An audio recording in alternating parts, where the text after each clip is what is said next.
Look at a few more examples of integration applications. So let's look at this next one here. The Massachusetts Turnpike starts in the middle of Boston and heads west. The number of people living next to it, let's say next to it is straight out from it, say a mile. It varies as it gets further and further from town. So suppose that X miles from the start of the turnpike, the population density adjacent to the turnpike is P of X.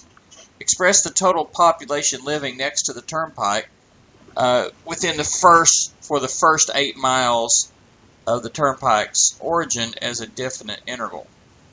Well, this P of X then is a rate, a density of population, people per mile down the turnpike, and we want to just integrate that from 0 to 8, and that will give us the total number of people living, say, 1 mile on either side of the turnpike from 0 to 8.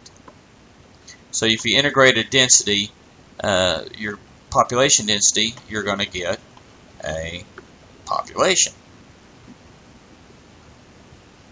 Okay, here's a manufacturing example. We have a worker with no experience with a particular process can assemble 60 units of a product per week with, let's say, practically no experience. Maybe just first day training. After first day training and T weeks of experience, a worker's productivity is increasing at a rate n prime of t equals 428 e to the negative 2.1 t. E to any power is positive, so that the rate of growth is positive. So this makes the production amount n an increasing function. However, this n prime is a decreasing function, so that the original graph is a concave down increasing graph for n of t. That makes sense for such an example. So what function describes the worker's weekly output? Well, that would be n of t. Well, remember this integral from 0 to t of n prime of x dx by the fundamental theorem is n of t minus n of 0. So add n of 0 to both sides and we have a formula for n of t. N of 0 is 60 plus this integral, n prime was given as 428 e to the negative 2.1 x for n of x. Okay, and so if we just put, let u be negative 2.1 x, du is negative 2.1 dx, so we put a negative 2.1 of the dx to make the du, this becomes e to the u. 428 is brought out front, we have to balance the negative 2.1 by dividing by negative 2.1 out front. So then we have the integral from x equals 0 to x equals t of e to the u du. I multiply top and bottom by 10 here and put the negative out front on the coefficient out front of this, and so the antiderivative of e to the u is e to the u, so we're just evaluating e to the u from 0 to t. Of course, that's x value, so we need to change u to negative 2.1. Now we can go x is 0 to t, so that puts a t is t there in place of x and a 0 here. Negative 2.1 times 0 is 0, e to the 0 is 1, so that reduces to here.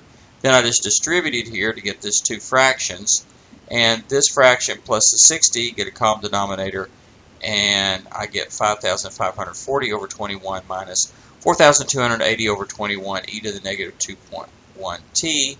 And if I graph that, I play around with the window here a little bit until I could get x going from 0 to, say, 20 here, and y going from 0 to, oh, I've got it going up to 270, and we can see it starts at 60 here, just above the x-axis here at 60, increases up pretty rapidly at first, and then levels off. So this curve right here is sometimes called a learning curve. Find the number of units a worker having 5 weeks experience can assemble. Just put in a t equals 5. Work that out. It's approximately 264, roughly. What's the maximum number we can expect any worker to assemble? According to this, it would be this, since it's an increasing function, it would be the value of that asymptote, which theoretically they could never reach. So it's the limit as t goes to infinity there. This e to the power, since there's a negative coefficient there in front of the t, right there in the power, that's e to basically negative infinity, which is basically 0. And so we get this limit is this fraction 5540 over 21, which is about 264. Now, technically speaking, or theoretically speaking, it doesn't ever actually reach the asymptote. But in reality, they can only assemble a whole number of items per week, let's say, and notice by the 5th week they've pretty much already reached the 264. So somewhere by at least the 5th week, maybe just a little bit before that, they've already reached their maximum productivity of about 264 items per week. All right, here's a biology example. The rate of change of number of coyotes, population, N of t, is directly proportional to 650 minus the number that's present, where t is in time and years. This type of curve models pretty well examples of population growth where we have limited resources. We have an initial condition here. When t is 0, the population is 300. T is 2, the population is increased to 500. So with those two initial conditions, we should be able to come up with a formula for N of t and also come up with the population when t is 3.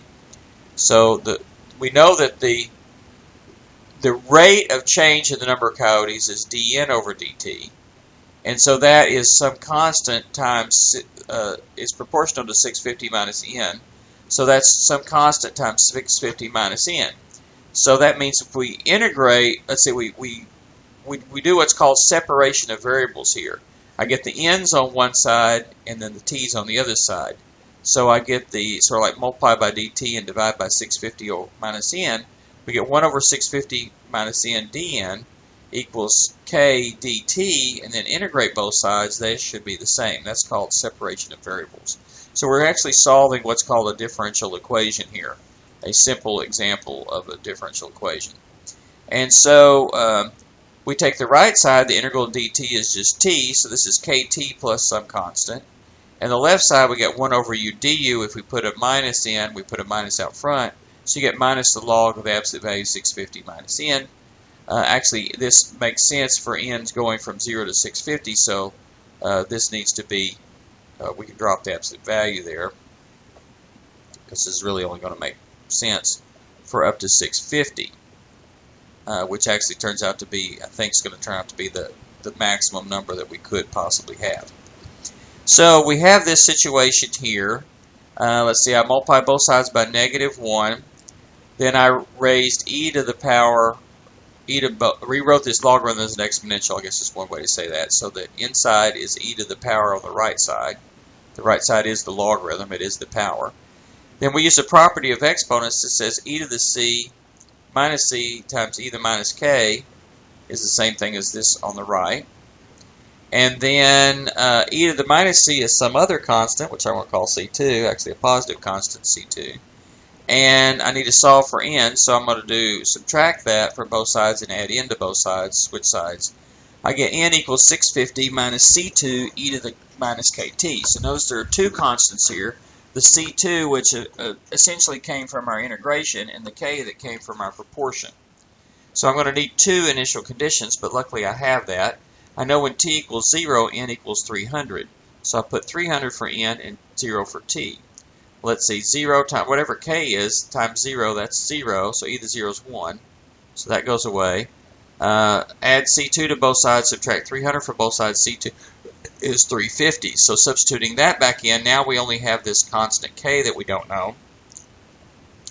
When we plug in t equals 2, n is 500. That's a typo. That should say 2.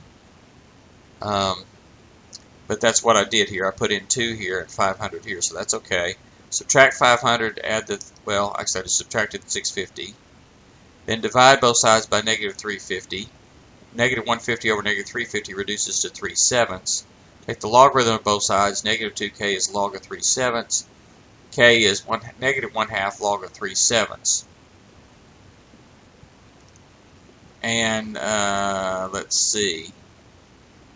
So it's either minus kt, so two minuses cancel, and it's 650 minus 350 e to the 1/2 log of 3/7 t. And by the way, e to the log of 3/7 is just 3/7, so I could write this as 650 minus 350 times 3/7 to the t over 2. So that's one way to write it. And then n of 3 is just plug in 3 for t. And so that's 650. I could plug it in this version over here on the left or the one on the right. So one way to do this is 650 minus 350 times 3/7 to the 3/2 power. That works out to be about 552. So when t is 3, the population is 552. You know, it might be instructive to see a graph of this as well. So let me pull up Graphmatica here and graph this. Okay, so y equals, let's write it this way, 650 minus 320 times parentheses 3 over 7 to the power parentheses x over 2 close parentheses, and we get that. As x increases, as t goes to infinity, this fraction here goes to 0. This fraction of this power goes to 0. So the whole thing is going to level off at 650. And when t is 0, well, we already worked it out, or we were given that as an initial condition. What was it? It's 300. So to see a decent window, I know my y's are going to start at 300 and they're going to go up to 650. So let me just do a grid range. I'll just start at 0 for y, but they won't really start happening until 300, and they're going to level off at 650. Let me go up just a little bit bigger. We'll go up to 700, and I don't know how long it's going to take that to happen. Let's say 50, and see what we get there. Yeah, that's not a bad picture there. Actually, it might get there. For practical purpose, might get there a lot sooner. Let's we could actually go in a little bit closer. Let's just say 30. Okay. And let's just copy that graph and put it in over here. This is an example of something we call logistics growth. Okay, and it doesn't mean anything in this context to talk about negative inputs, perhaps, but let's look at what happens if I zoom way out on this and include. I'm sorry, this is not logistics growth. Excuse me. I take that back. It is just an exponential growth, but it's an exponential function that's been it's like an exponential decay function that's been flipped over and coming up towards an asymptote. So that's the kind of function that we have there. Okay, how about another manufacturing example? A manufacturer has determined that the number of units of her product that fail is related to the speed, s, in the units per minute at which the units are produced by the function sum f of s. So f is the number of units that fail per 100 produced. Interpret what is meant by f prime of 156 equals 0.3. So this is a derivative interpretation problem. It's the rate at which we're the rate at which the failure is changing. So at 156 is the input, which is the speed.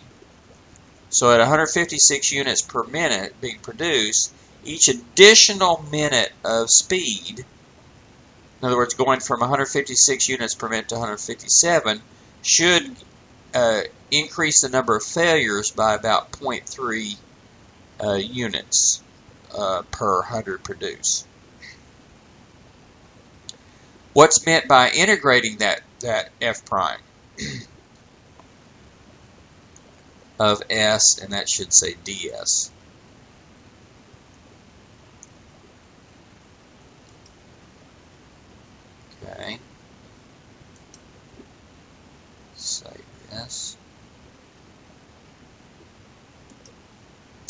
So here I've corrected it. F prime of S ds from 0 to 156 is 1.6. What does that mean? Well, this is going to be F. The antiderivative of F prime is just F. So it's going to be F at 156 minus F of 0. I didn't fix the S there, but this is correct here, which is the